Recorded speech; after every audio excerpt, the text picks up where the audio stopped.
For this video guys, ito guys, kakabit na yung bago guys. Wala na. Yung kaliwa lang guys, papalitan kasi yung may tama yung... Papalaya ko mukha muna sa akin bago ko ibenta. Eh, mawawala naman ako ng hanap buhay. Kaya hindi pinagawa.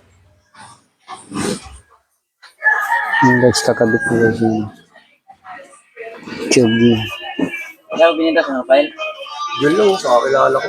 3-5. Dalawa. Mura na yun. 3.5, dalawa. Bata. Bata. Ay, bata pa. Ilang buwan to yun? Ito lang. Ito? Ah, ilan na. Isang buwan na lang pala yun, pwede na. Sa kakilala ko. Mga 7 months ka, nagbibitaw. Guys. 4 yun yung una, binenta ko 2. Ano lahi nun? Sweater. Last week eh? Ang kape ako, bibilaw ka na kayo. Nakaiba naman ko.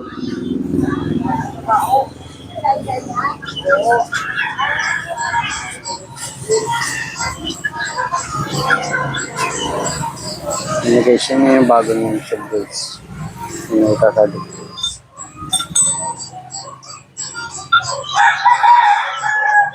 Ito, madalhin mo araw. Pamalo niya. Maloko-loko. Yan yung pamalo niya. Kaya nyo, 1-3 to. Visit. Ang bigat. Eh, kaysa naman hindi makapaghanap buhay.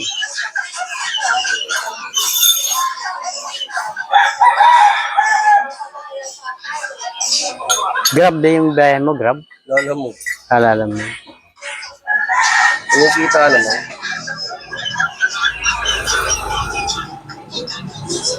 Kahit na semplang na inaabot siya, mga na yun, buhay pa rin.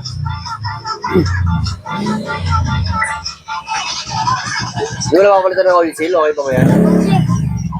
Ah, yun lang kasi hindi tama yung tube. Sa baka lang yung problema eh. Pupunitin, tagalan, pupunitin yung ano mo pagka hindi ano lagi natatamaan ng ano, gas-gas. Pag ikaw lang, hindi pa. Pero pag may sakay ka na, aabot na dun sa gas-gas. Oo, wala yun. Ipo na lang ulit.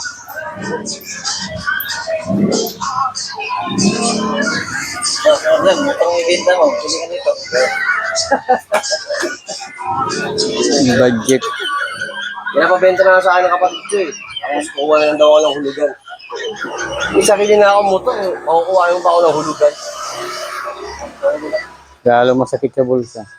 Sabi sana kung bibigyan mo ko ng ano eh. Hindi may nagpapautang naman sa akin. Wala yun. Gumagana pa naman pag di na talaga. Umuutakan ako.